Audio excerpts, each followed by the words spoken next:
Voilà, restons debout. Prenons la Bible. Nous allons lire dans le Psaume, chapitre 1, le verset 3. Psaume chapitre 1. Si vous avez trouvé, je lis pour vous au nom de Jésus. Il est comme un arbre planté près d'un courant, d'un cours d'eau, qui donne son fruit en son temps et qui donne son fruit en son temps. Il donne le feuillage des épées. Il fait Amen. Lisons dans le Nouveau Testament, chapitre 9, le verset 14. La 1 Corinthiens, chapitre 9, la parole de Dieu dit ceci.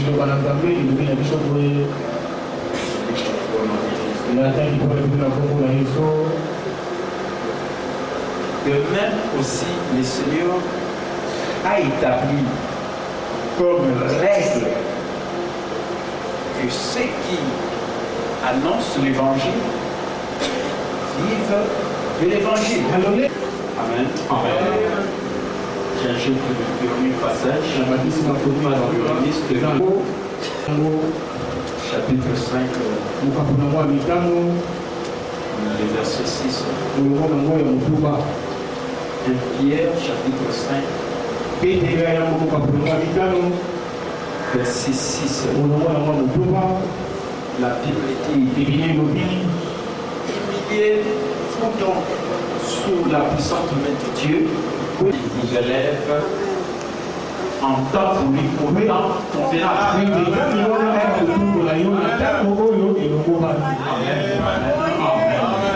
Là où vous êtes religieux, à moitié levé, priez ces derniers dimanches et ces mois de novembre, parce que les dimanches prochains, nous allons dans le dernier mois de cette année que l'on sait, l'année de l'abondance du temps de la fin. Et voilà, tu vas entrer le mois prochain, les dimanches prochains, qui a été pour toi de c'est la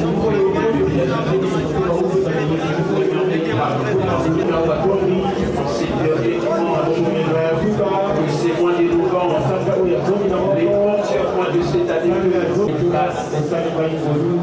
d'être une bénédiction pour le peuple de Dieu. Enseigner ta parole, que le Seigneur fait une source de bénédiction. À la radio, sur Facebook, dans les réseaux sociaux, et voilà ici à l'église jusqu'aujourd'hui. Tu m'as gardé en force. Tu as voulu que je puisse accomplir ma tâche. Et ce dimanche béni, je te dis merci. Je m'en remets en toi. Et glorifie Jésus au travers de ce message. Amen.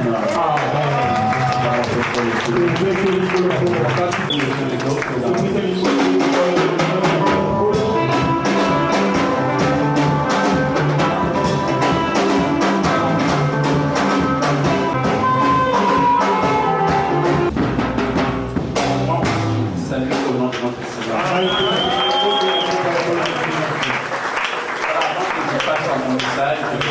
S'il y a quelqu'un qui a un témoignage, après les 5 minutes, on arrive à 8 heures, on ferme la porte.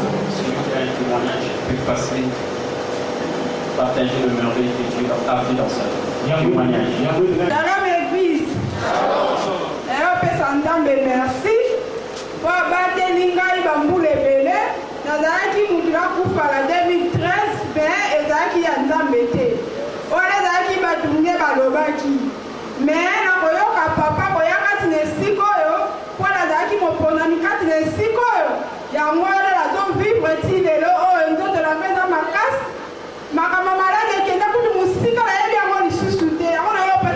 merci. Shalom Église. On attend qu'on termine les témoignages, on ne ferme pas encore la porte, on attend qu'on termine les témoignages. Oyo akendaki na nga mpe azongi na nga naye kokumisa ensemble wana mpo nakokende na ngai tolobaki Kinshasa 14h tokomi na 10 abeba mpo topema tobondela ngabi na obondela te nayebi epamila na kilo nazotanga bible ezoloba oyo nyonso baliaki nzoto mpe bamelaki makila na Yesu kufu eyelaki bango te na kati avion nayebi ke monga docteur aza te docteur ezaka Jésus naye kosala crise wana na kati avion bontese baye nini azala zimbi eza problème nini mpe ozalaki na ye alobi te eza problème te tobandaki koye azobondela nga mpe azali kobondela nazali kosasantir so eloko te après quelque temps naye kosala totimi nini esenga biso kosava mio azwi livre nazali kotanga koti na wana sac tofandi ti abi nanga bombilaka na sango te nanga te eloko eza suti eloko wana mpe ekomelanga te tokei ti tokomi na aéroport ntango natelemi na okita babeso baotala ngai mais fi oyo tosala kiza nakiti nakitaki na kimia napambolaki nzambe na bozongi na ngai na aéroport kaka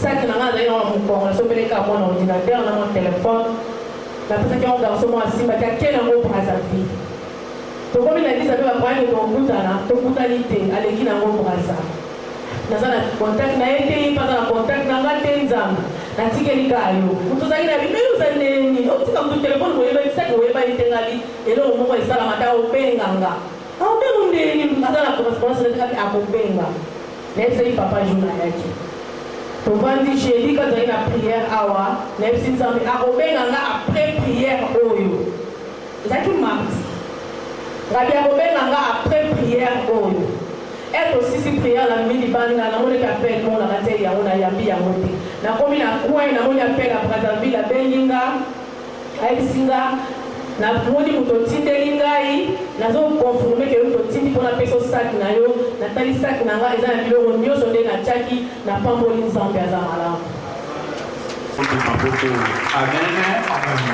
Amen.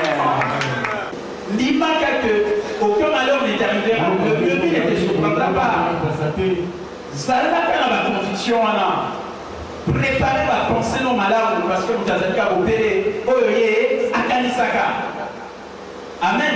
Amen. Est-ce que Dieu Amen. Donc il faut savoir bien gérer les stress, les émotions, c'est naturel. Il faut savoir faire face à ça. Ça, je vous l'ai dit, dans ce conseil. Les alimentations, 100 fois, aux matériaux, ça va être le mois de novembre 2016. Et suivez mon enseignement. Suivez, j'ai dit, il y a une saison pour toute la bénédiction des dieux. Et la vérité fondamentale dit accepter vos privilèges au bon moment et pour le bonne raison. Amen.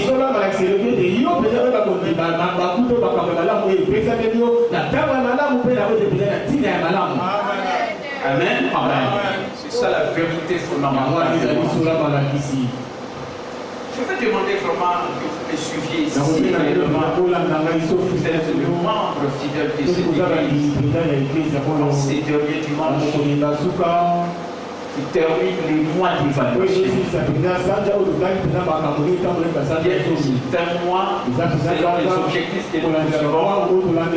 C'est le mois de relation, de la communion fraternelle. Relation qui dit aimez-vous les uns les autres comme moi je vous ai dit. La vie est faite de relations. Voilà pourquoi j'ai demandé à même aux enfants de rappeler parce que c'est les derniers dimanches et je veux que tout le monde écoute mon message. C'est important parce que nous venons d'achever 11 mois durant de cette année.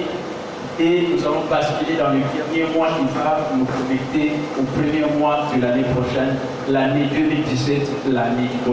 Oui, j'ai toujours dit que le mois de novembre, c'est le mois où on fait l'évaluation.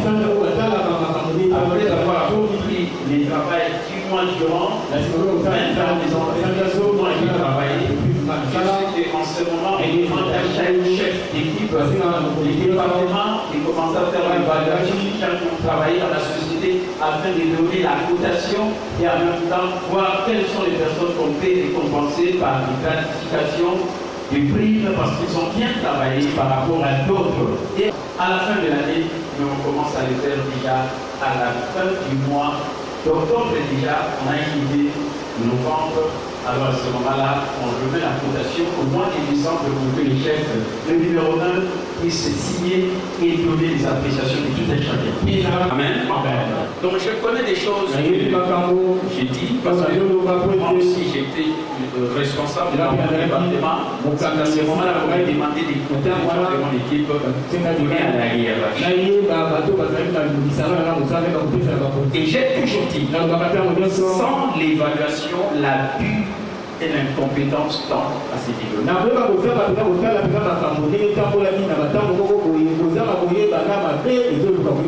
on a fait un travail, on ne fait pas l'évaluation. Alors les gens vont continuer à faire toujours ce qu'ils sont en train de faire, mais qui n'est pas bien. Et alors à ce moment-là, l'incompétence va prendre place. Et les choses n'iront pas de mieux en mieux, mais de mal en mal. Et c'est pour Dieu en d'autres temps, après la partie du travail, tu vas rendre compte de ton travail à ton chef qu'il apprécie. Même les Seigneurs, quand il a envoyé ses disciples, quelques années, ils sont rentrés, il a demandé qu'est-ce qui s'est passé. Ils ont dit, nous avons été là-bas, nous avons prié, il y a eu des miracles, et nous sommes contents. C'est le Seigneur leur dira. C'est bien le miracle que vous avez fait. Mais ce qui est important, que votre nom soit inscrit dans le livre de vie. Amen. Du travail que tu es en train de faire. Tu as fait 11 mois dans cette église. Alors, en tant que pasteur, il faut que tu me rendes compte du travail que tu as fait. Et moi, j'ai déjà une appréciation de tout un chacun ici à l'église. Mais voilà pourquoi mon enseignement d'aujourd'hui va se pencher dans ce sens-là pour nous en parler très très bien afin de comprendre où est-ce que nous en sommes. Où est-ce que nous voulons aller? Qu'est-ce que c'est possible d'y aller? Avec toujours le même personnage. Et on change l'équipe qui n'a pas gagné. On ne change pas l'équipe qui gagne. Amen. Mon enseignement sur le registre, sans faire de commentaires, et après je vais expliquer ce que vous pouvez comprendre. Il y a une saison pour toute une bénédiction de Dieu. Il y a une saison pour la croissance même de l'Église. Il y a une saison pour la promotion. Amen. Donc pour le moment, les gens qui ont travaillé, qui ont bien travaillé, ils s'attendent à une promotion. Dis-moi, j'ai bien travaillé. Chef, vous voyez mon travail. Vous m'appréciez et je vais monter les grades. Amen. Amen. Il y a une saison pour toutes choses. Amen. Amen. Et il y a même une saison pour la prospérité. Peut-être que vous avez vécu dans la pauvreté, vous avez vécu dans le manque, mais il y a une saison qui arrive où tu dois vivre dans la prospérité, qu'on le veuille ou pas. Amen. Amen. Mais le conseil qu'on donne, attendez votre saison. Attendez votre saison. Amen. Peut-être c'était une saison pour une autre personne. Il a vécu déjà sa saison. Mais toi, attendez ta saison. Peut-être que c'est maintenant, peut-être que c'est aujourd'hui, peut-être que c'est la semaine prochaine, peut-être que d'ici la fin de l'année. Attendez votre saison. Amen. Un leader qui sait qu'il n'obtiendra pas les bénédictions qu'il décide du jour au lendemain, est prêt à rester jusqu'à ce que la percée et la promotion arrivent. On doit être prêt à rester jusqu'à ce que la percée et la promotion arrivent. Tant que la percée et la promotion n'arrivent pas, il n'abandonnera pas, il va tenir ferme parce que Dieu utilise les gens qui n'abandonnent jamais. En son temps, Dieu rend toutes choses belles. En son temps, Dieu rend toutes choses belles. Un Un leader est quelqu'un qui est prêt à attendre sa saison. Si Dieu vous a appelé à être un leader, ne voyez pas cela comme si vous seul accomplissez des grandes choses. Voyez un moyen d'aider d'autres à réaliser des grandes choses pour Dieu et pour eux-mêmes. C'est ainsi que résonne un véritable leader. Un leader devrait viser 4 objectifs pour ses disciples. Et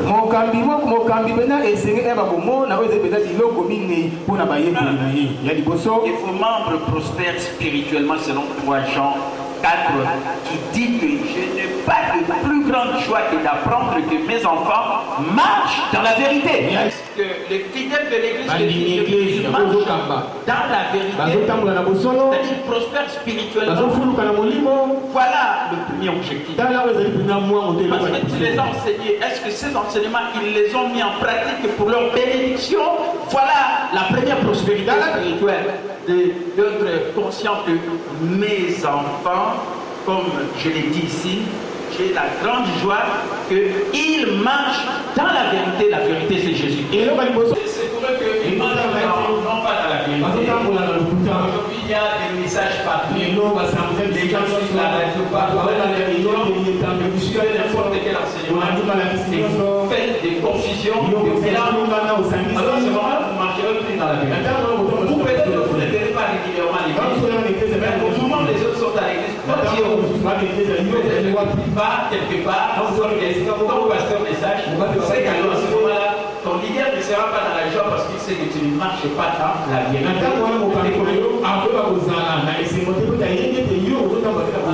Il faut prospérer d'abord spirituellement, que ton âme soit sauvée. Et là, vous êtes sauvé. Pas d'une autre manière, c'est seulement lorsque vous révélerez votre intelligence par la parole de Dieu, de la manière comme la Bible dit, la foi vient de ce qu'on entend et ce qu'on entend vient de la parole de Christ et vient du roman. Et que vos disciples prospèrent financièrement. Un leader, c'est une personne qui pense aux autres. Je pense à la situation financière de ses disciples. C'est suffisamment d'argent. Jésus a promis à ses disciples qu'ils auraient ces choses-là, comme la Bible le dit dans Marc 10, versets 29 à 30.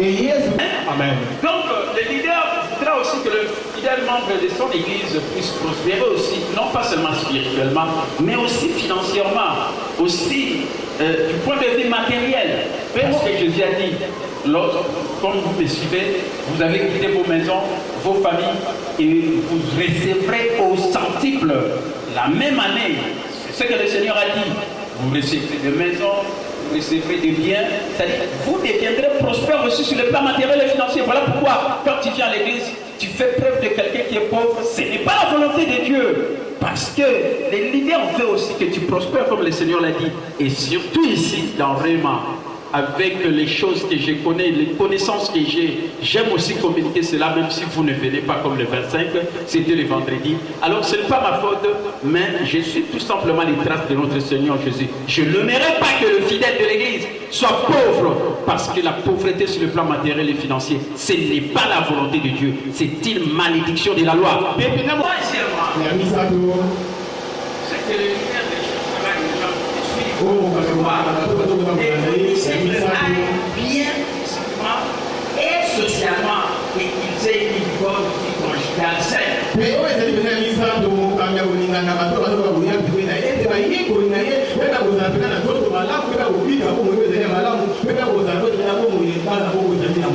Jésus voulait que la joie de ses disciples soit parfaite parce que mon leader voulait que ses disciples soient heureux. Vraiment le bonheur, l'année 2017 qui sera l'année du bonheur. Oui, le bonheur et la grâce nous accompagneront tous les jours dans tous les aspects de notre vie. Mais après la prospérité spirituelle, il marche dans la vérité, la vérité de Jésus, il ne marche pas dans le mensonge du diable. Ils sont également disons, matériellement et financièrement aussi bien, mais ils sont aussi bien physiquement dans leur corps. Soit en bonne santé physique. Tous les jours, même quand je passe à la télé, tous les jours, à chaque fois que j'ai toujours donné mon témoignage. Et je commence le premier chiffre où je m'adresse aux gens. Je n'ai pris aucun médicament que je fais entrer dans ma bouche parce que la parole de Dieu c'est le médicament, le remède pour tout mon corps. Et j'aime amener les gens à croire que si Dieu le fait pour moi, il le fera aussi pour eux. Ce n'est pas exceptionnel. Dieu vous rendra seulement la vie selon sa parole. Voilà comment être un leader. Ça c'est la vérité. Il faut prêcher par l'exemple. Amen. C'est lui qui croit cela. Il dira, mais Dieu, si tu le fais au pasteur Capital, moi je souffre. Beaucoup de gens m'appellent. Même à la télé, vous avez vu aujourd'hui, même après l'émission, les gens m'appellent. J'ai dit, si Dieu le fait pour moi, il le fera aussi pour vous. Amen. Si vous croyez seulement. Parce que la croyance, c'est la réalité. Quand vous croyez la vérité de la parole de Dieu, j'ai apporté dans ma vie. Tu n'as plus à les porter dans ton corps. Cela deviendra aussi réalité dans ton corps. Et te sera fait selon la parole de Dieu. Psaume 119, verset 25. C'est socialement bien. Aujourd'hui, dans notre pays, on parle de social. Les gens qui doivent se lever pour dire voilà comment on résout les problèmes de social des gens. Amen. Moi, résoudre les problèmes de social des gens, c'est pas donner aux gens qui viennent. Parce que si tu donnes à quelqu'un qui vient, il va prendre. C'est vrai. Ça va résoudre son problème en ce moment. Mais demande de toi. Est-ce que le fait de l'aider de cette manière, est-ce que tu les rends forts ou bien tu les rends faibles? Moi j'ai dit que tu as envie de le rendre encore faible. Parce qu'il va croire que c'est un droit acquis pour lui, qu'on lui donne des choses alors que lui, ce que tu lui donnes, il n'a pas mérité, il dira ça devient un droit. Il faut amener les gens à leur responsabilité. Ils doivent prendre la responsabilité pour savoir qu'ils doivent prendre leur avenir en main. Et ce n'est pas quelqu'un d'autre qui va le faire à leur place. C'est ça qui se fait aujourd'hui. Même par les gens, s'ils veulent avoir des voix auprès d'autres personnes.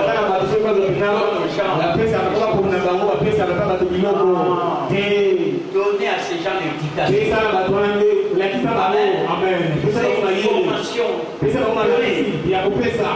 Montrez-lui lui-même comment il peut commencer à pêcher le poisson au lieu que tu lui donnes le poisson. Amen. Ça c'est l'erreur. Il y a un moment où continuer toujours pour que nous puissions moyen s'en sortir parce que Bazali au Pesa Bango Batiloko par le dit bon, on a suivi. Ce n'est pas ça résoudre le social, c'est et ça, adage chinois, si tu me donnes un poisson, je mangerai un jour. C'est bien. Je vais manger parce que au lieu de tomber, c'est-à-dire que d'avoir faim, mais si tu vas manger, tu me donnes, tu viens m'aider, c'est bien. Mais tu m'as la vie fort. Non, le fait de te donner, je vais continuer à te maintenir dans la misère. J'aimerais qu'au lieu de me donner le poisson, que tu m'apprends comment pêcher pour que je ne recours plus à toi, que moi-même je puisse prendre mon avenir. Amen. Amen. Tu parles comme un visionnaire, comme un grand. Il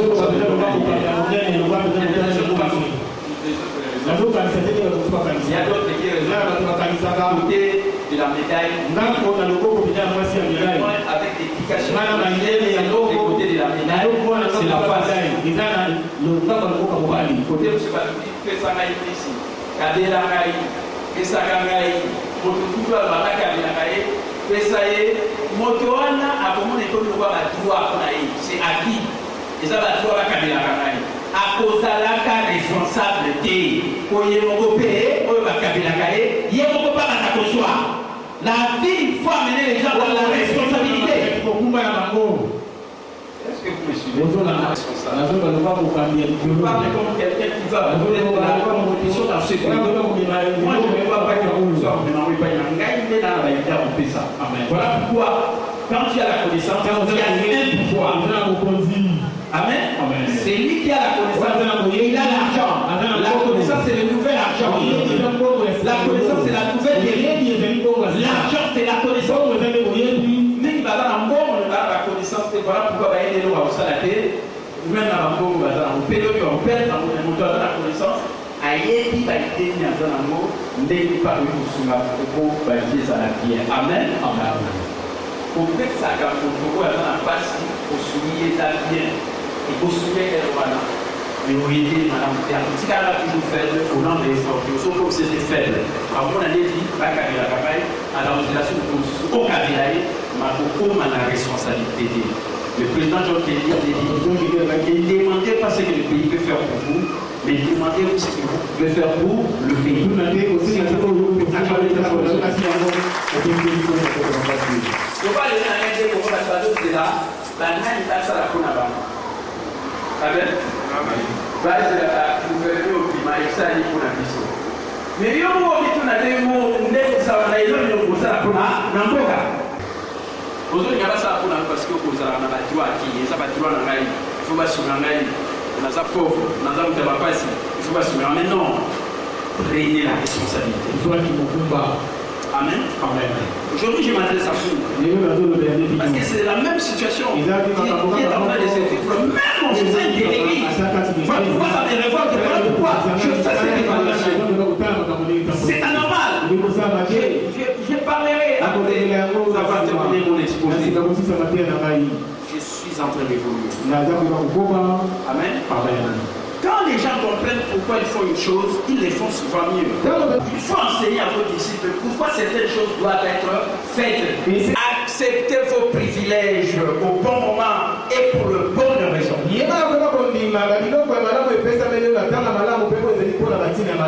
Quand le moment est venu de prendre vos privilèges, vous feriez mieux de les accepter, sinon vous serez considéré comme un fou. Donc, qui parle de mon foyer et ça va privilège à l'oppoé, à l'oppoé, c'est le doigt, mais yo boy yango, c'est pas mon osaka. Parce que la crise qui se fait dans le monde et dans la danger, c'est dans le monde. Le danger, les autres qui étaient dans le télé, mais il y a une opportunité de se lever. Si vous opportunité, vous profitez dans le télé. Si vous avez des fous. Après, si vous avez occasion de vous bâtir, vous avez mais pas le petit canard, et l'eau beaucoup de zadés. On a les affous. Amen. Je parle. Amen. Amen. Amen. Dans la vie, il y a un côté qu'on appelle les dangers. Et l'autre côté, l'opportunité. Dans toute crise, c'est ce qui se passe. Que ce soit la crise économique, que ce soit la crise financière, que ce soit la crise aussi, la crise politique. Là où il y a les dangers, débat, nous l'a demandé. Et ça, nous avons un problème. Et face au problème, qu'est-ce qu'il a dit? Si quelqu'un dit à cette montagne, à ce problème, tais-toi de là, jette-toi dans la mer. Et si tu ne doutes pas ton problème, toi, tu sais que tu arrives, tu auras ce que tu dis. Amen. Face au problème, c'est qui sera emboté. Face à diable qui peut détruire, il y a la autorité dans l'autorité. Il y a l'autorité qui peut être Satan à propos de ça. Amen. Amen. Parce que ça va monter danger sur aucun malheur ne m'arrivera. C'est la Bible qui le dit. Aucun danger ne m'arrivera. Amen. Mais en même temps, tourne-toi de l'autre côté pour saisir la solution. Amen. Amen. Parce que c'est ta saison. Il y a une saison pour toutes les bénédictions de Dieu. Il y a un temps pour faire quelque chose. Donc il y a un temps pour s'aimer. Il y a aussi un autre temps pour récolter. Si tu as déjà sémé pour le temps de récolter, allez récolter pour récolter le fruit et gagner beaucoup d'argent. Amen. Est-ce que tu dis? Amen. Faites un exemple de ma boca. Amen. Amen. Voilà. Face à ma problème, c'est la soya ou pétalo et goumalo. Face à ma problème, le bas, arrête-toi. J'ai dit à cette problème, partez, lâchez plus. Ça va partir. Amen. Amen. Mais comme si j'avais la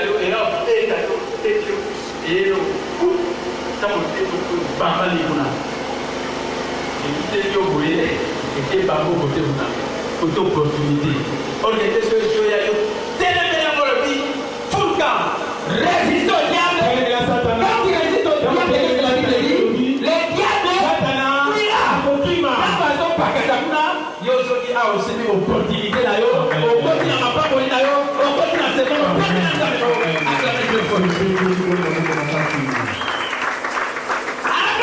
Amen. Médaille, nous sommes dans la côté du Mali. Côté pays, dans côté face. Côté pays, les pays, ils ont raté. Si nous avons raté. Mais côté Moussouara, et Zandé, et gloire à Zambé, comment ils s'en mettent pas, ils vont rater, ils vont rater, sous Canaïo, vous avez raté. Et pas, ils vont rater, gloire à Zambé, sous Canaïo, et sous qui madame le roi Abraham a fini sa vie, béni en toutes les choses.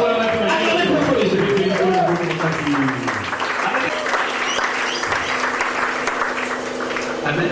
Amen. Avec un autre seconde de chance. Une deuxième chance. Amen. Amen.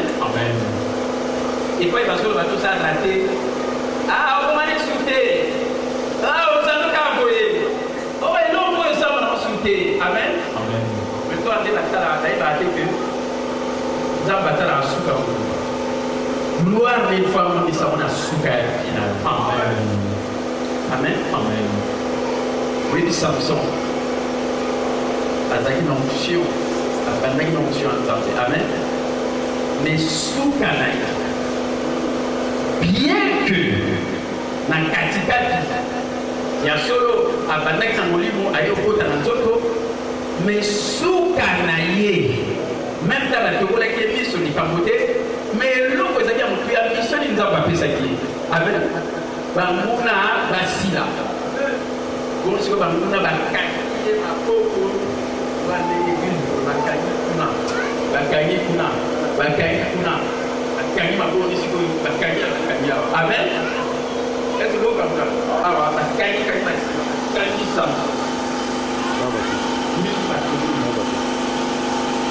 le diable a mis ici les nations destiné à au côté de batu bazole babaliki sili pona eleki batu bie balobana sili yo kondimela bango pena yo nde yango wana ondimela bato baza kote moko ya medaille oyo tala kote mosusu suka ezalaki ndenge nini eza wana kwa komio banguna to batongoleli ya le servi na lobi le match dans les îles kanina. Comment ça va finir? À dit ça parce que ça est en mission. Si tu as vu les quatre années, tu vas dans la chair, tu vas arriver là, amen. Et si vous faites ça, et on Dieu a fait aussi là, pour vous sa mission. Amen. Amen. Il m'a dit, on Dieu, Bambouna va assister là. Bambouna va assister là au moment où on va faire la finale. Mais bah, oui, la télé au milieu d'un bateau pour glisser là. Yo! Qu'est-ce que c'est que la photo?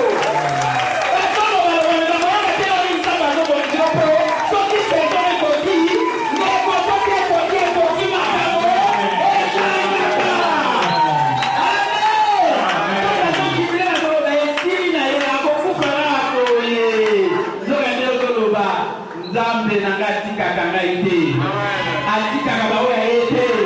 Azala toujours na bango. Maintenant la zala ki mabe. Maintenant que la zala kondima. Eko zala me nanga kolandela. Amen. Comment tu peux dire l'on dit ça? Dans la tête. Parce que sauter. Parce que le bateau là ici. La fille là au niveau de la bateau va se cacher. Amen. Va dormir les yeux. Amen. Mais pour ça on les pensées. Le bas merci ça va pas mourir. Mais en même temps on va la l'amour. Le bas na l'amour. Dès qu'on a l'amour, dès qu'on le bas, pour vous changer la gueule. Amen. Au souk à la vie na l'amour. C'est ça la chaque fois de pas ça. Na saison la gueule, na quand on va changer on va voir le gloire. Amen. Échec. On échoué, mais on construit l'homme dans l'échec. Parce que l'échec, c'est un prix à payer pour réussir. Il faut tirer la leçon, il faut être moto, on a comme ça, on sait les solidarité, mais on peut nous saluer, on a bien paf. Vous devez apporter l'église dans l'île, pas pour la route, on peut nous faire la forêt pour la vie, à la route, ça a été.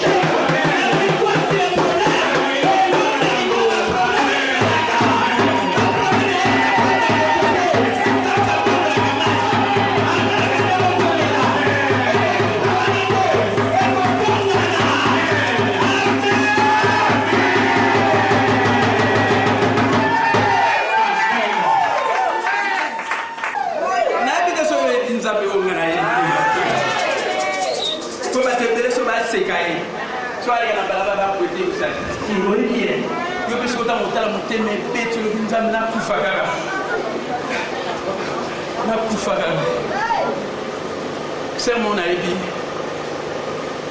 Il y a un de victoire. À la peine à Facebook et pas y aller. Na tamwe mukolomo kwa zabi na mai. Na mama akominga bi papa. Kwa me victoire bi nganga papa na papa na. C'est l'essentiel. Amen. Amen. Abi papa ne ozomo na ngaka pinda na monika ka na kufana na libi moki. Nathalie mutu so tali ko omoni penda mutaza bien. Bien ko bien. Mais azoloba na kufana ba. Il est qu'il n'a dit, mais il a dit ce même moto, à faire une abaye ou qui papa n'a joué qu'à sauter. Et puis après, il a dit, papa, so il a dit, comment vous salade, il est même dans la salle. Ah, oui, il est touché, il est par la vie. Ah, donc, pendant que moi, au Calais, parce qu'il n'y a pas de problème pour ça là.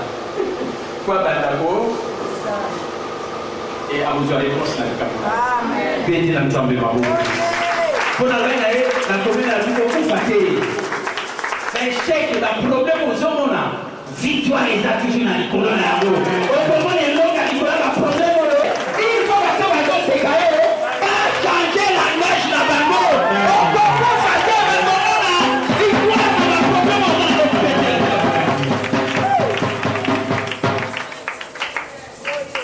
Il faut que ça va caler. Il faut que ça va caler. Si vous avez un diable à vie, n'a gagné. Frère, diable était dans la plein vie, n'a eu les années Jésus. On a fait la diable pour nous en dire, peut-être sur tout ce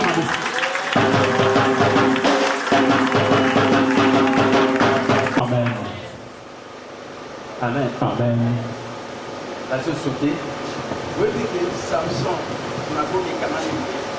Banguna basi kwa kwenye mission za Banguna ufasili sana. Amen. Baba lui mcheza suite, mcheza la gara, l'appel et les chansons, il est vocal. Ce qui est matin. Amen. Frère, bon monsieur autant ce qui est matin, on se fait au matin, ma caisse fait au matin. Amen. Amen. Autant Amen. Amen. Nous se quoi à gâter. Bato nyonso tu bazaki na bakufa te ndeko osomona moto akufi maintenant ilonga monene lokola ndenge ezaka Samson donc alonga oyo tala azalaka na zi azwaka victoire na bongo te mais oyo wana ya suka ezalaki elonga moko ya monene po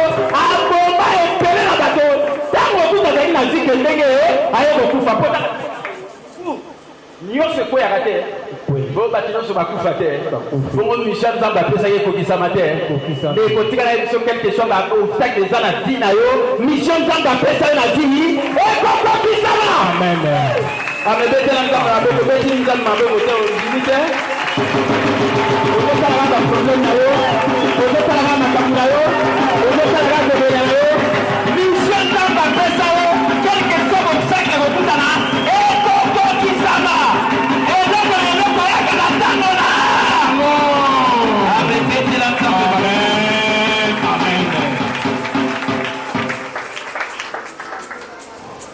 Amen. Amen.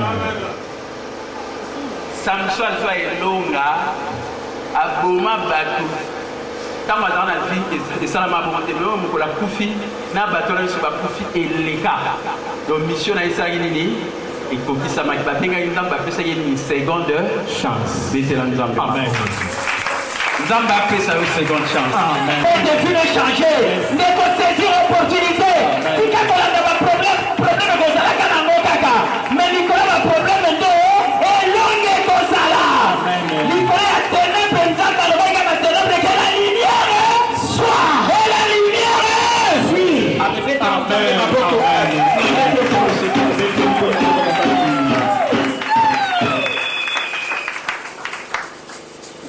nzambe alobaki te ténèbre elongwa nsima ndenge naloba lumière ya ténèbre etikalaka wana baproblème bozalaka wana kotelemela nga bozalaka wana kaka bino bonakoza wana kaka likolo na bino wana nakoloba na bino nzambe akomonisaka elonga na yo likolo ya bato wana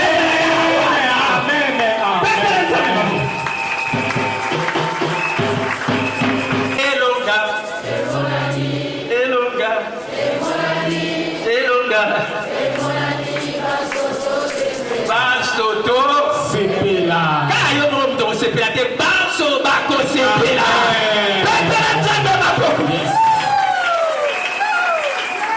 baso bakosepela elonga ya moto moko ekoma elonga ya bato nyonso pepela nzambe maboko.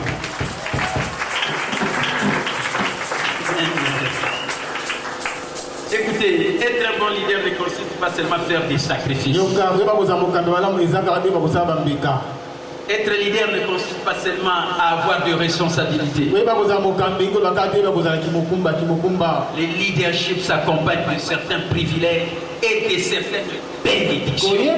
Parce que quand nous sommes sacrifiés, parce que quand nous sommes mandatés, et ça fait la temps là-bas. Amen.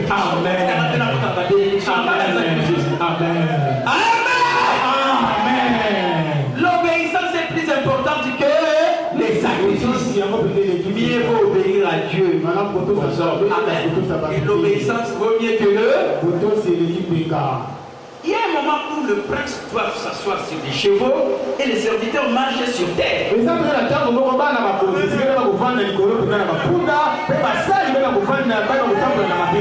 Yes,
preso na meni.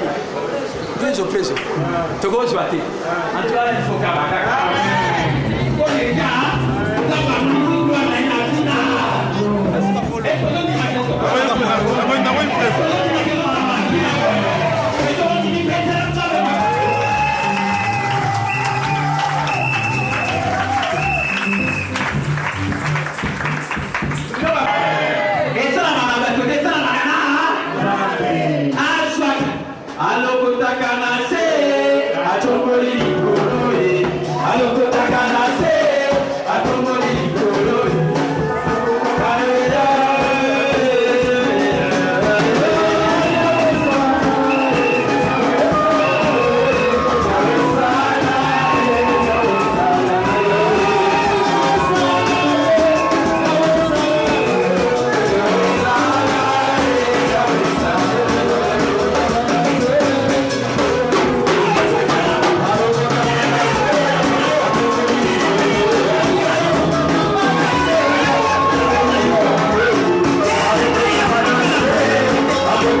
souligner. Dans le dimanche, le 27 novembre 2016, Dengue na Kotaki, Béni, na compliment, Béni, beaucoup plus béni, en abondance, Nzambe, Otombolaka, Amikitisaka, Namikitisi, Nase Anguya Lopoko na yo, Pena Zakondima, Otombolaki, Natango Sengeli Ponangai, Lobatango Angweza Sikoyo, Ndeko Matanyo Sosongela Kona Zoloba, Otoloba Kayangonde Mteko Samaka, Ndeko, Ezatango ya promotion na yo, Ezatango elevation na yo, Ezatango prospérité, Ezatango abondance, Ezatango ya Bakabwebe, Otam Soswa qui na 11 mois aussi la terre, Ezali 5 jours, donc lundi, mardi, mercredi. On continue au salon à 1 mois et 3 jours. Nzamba le bien coupé ça le tour aux alcooliques qui ça. C'est un couleur le beau qu'on a eu. On y vient. Alors tout le monde pour la droite. Le banzam le kotamanase. Tombo le polo. Na tombo le beau qu'on a à droite. La pose à tombo la raï. Et pas yon yo tombo la raï.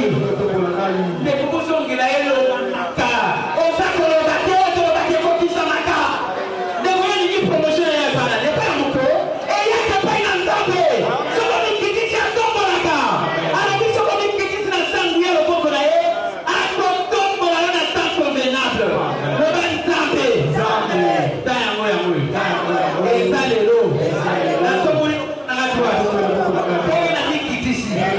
On le gars qui dit ça. Tombo la cahier.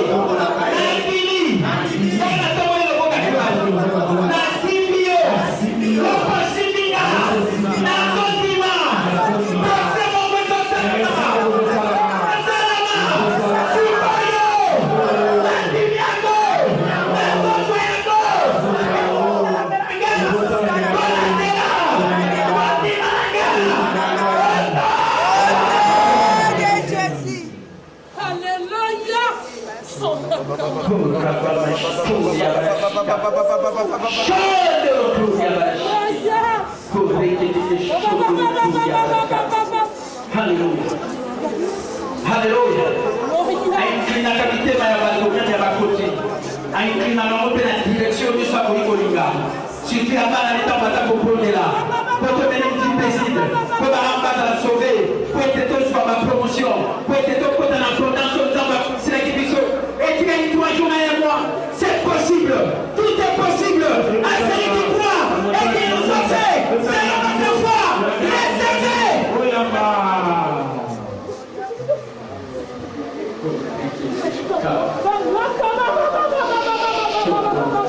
Comprendre tête.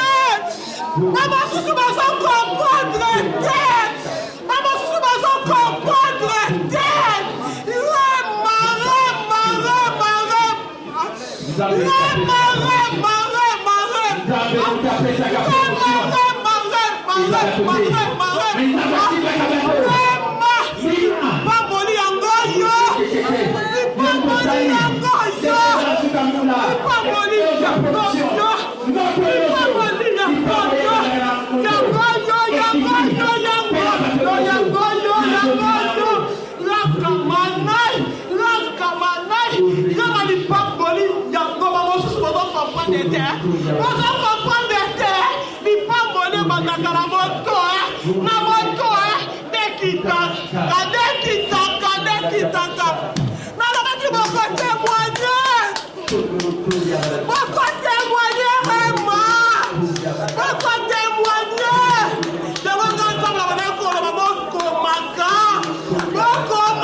Il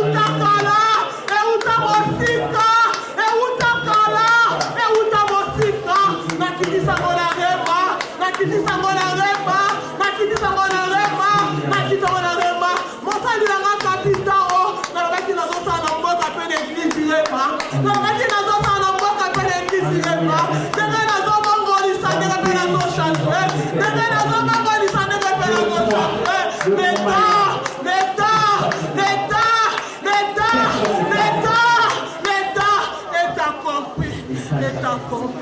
Est accompli.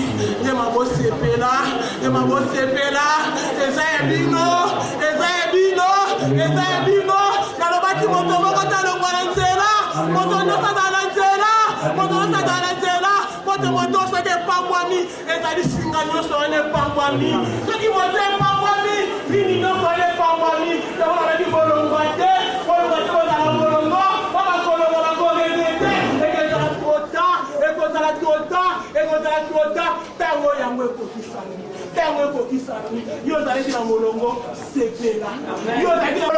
sepela na Zanzambe na lobaki ba diplôme minene bozala ngona bandako ezala mokolo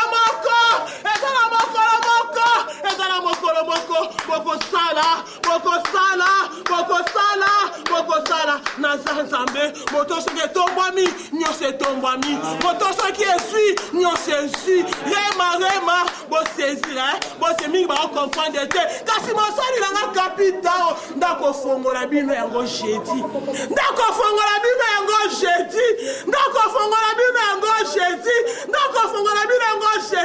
na Zanzambe mosali nanga kapitao kapiti na weste na océanie na si étoile Alléluia.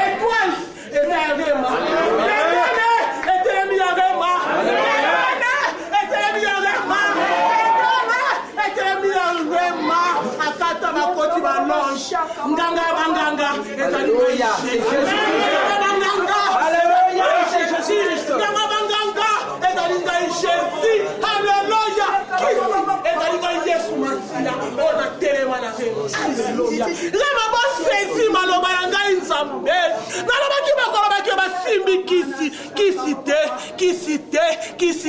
nganga banganga ezanga nzambe kisa bakisi ezanga Yesu Masia Nazareth. Haleluya. Rema na Zanzambe église monene ya makambo minene yango yo litabwe utatamolai na 1998 ndaitsambela lobaki na rema oyo ndaitsambela lobaki de tonga o rema ndaitsambela lobaki de tongo rema na 1998 lelo toza na 2016 rema lipamboli eumelaka po te mote bako saisir yango po te mote bako saisir yango eza terrema bosepela Jésus merci ne peut pas osali tongola maboko mibale mona ne tozo saisir opportunité mona ne teza occasion comme ça bazo pesa yo ekoleka yo te il faut simbango nekoza wana bandako simba yamba reçois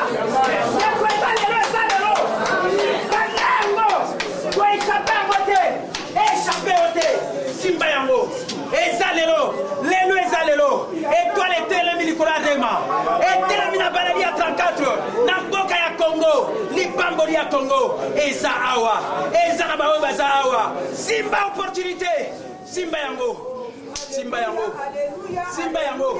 saisir yango orekemereshka simba échappé te simba ndeko lelo kobima bate soko simbi opportunité nzamba pesi tu nzamba zogongola makambo lelo eza lelo Alléluia nalobi kamona likambo yaka na ntango nango naza nzambe nakamana shika baba rema nalobi naza nzambe nga nde nabongolaka rakamana shika baba rakemene shika baba rema boyoka nga yo o bandaki mbula na kolela nalobi na yo suka na yo koseka rakamana shika rama yo o bandaki na kolela rakamana shika baba suka ya mbula yo okoseka rakamana shika nalobi naza nzambo apangusaka pinzoli nalobi nasukaka kaka nakopangusa te me nakokausa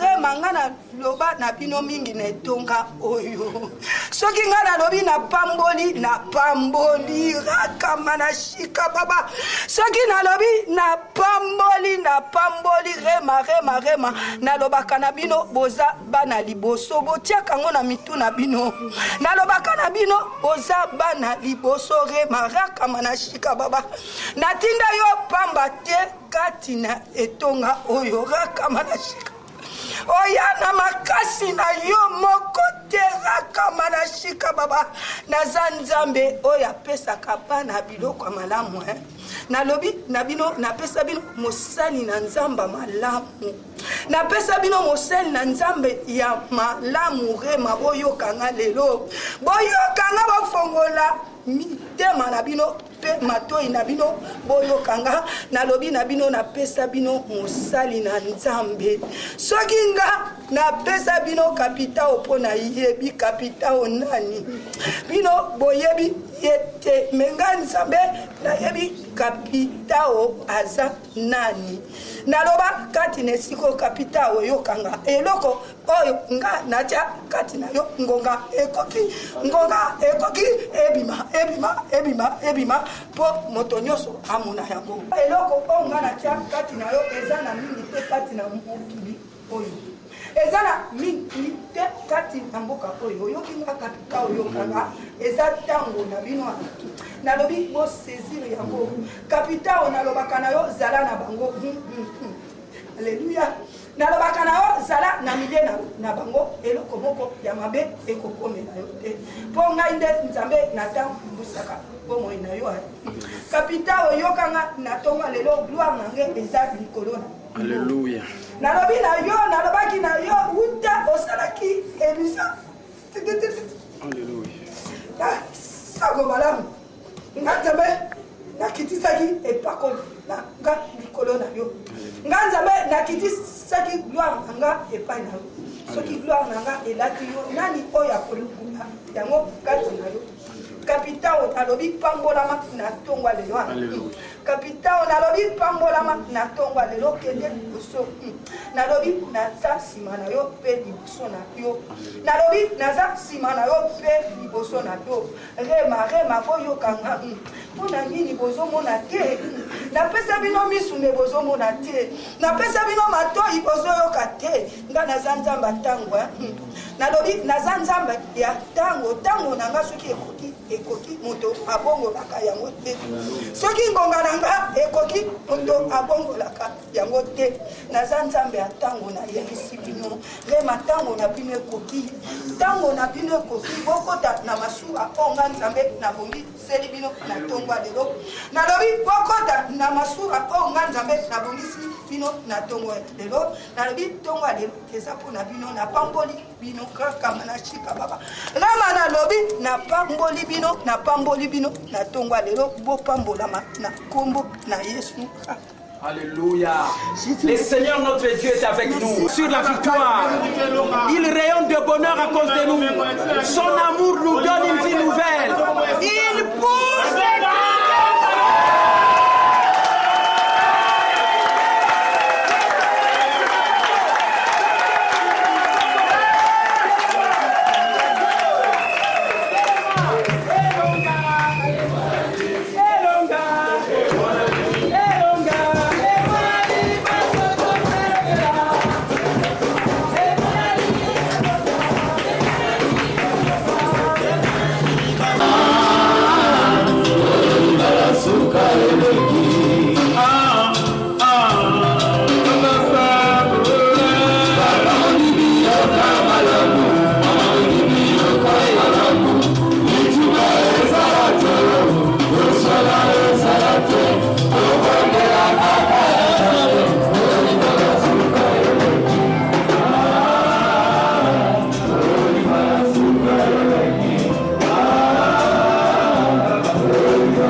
C'est la TV des Souka. La touriste. Hein? Au flanel. Au flanel, regardez les pasteurs de votre maman. Hein? De votre maman et de votre papa. Où est-ce qu'il est? C'est ça la maison. Moi, c'est pasteur.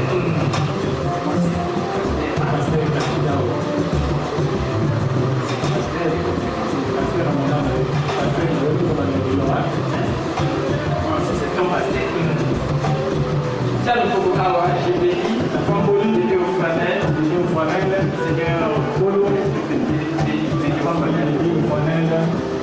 je prie pour que ce bébé grandisse, obéissant en sa et je prie pour ça,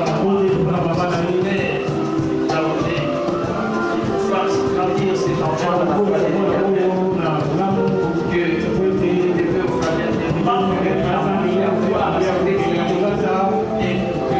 flanel grandir dans la foi de l'éternel.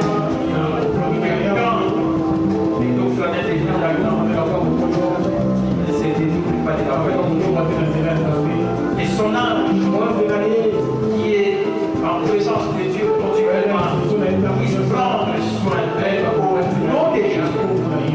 Des deux flanels, grandissez dans la grâce de Dieu. Sois une bénédiction. Amen. Grandissent dans un bon environnement. Et la bénédiction de Dieu au nom de Jésus. Amen.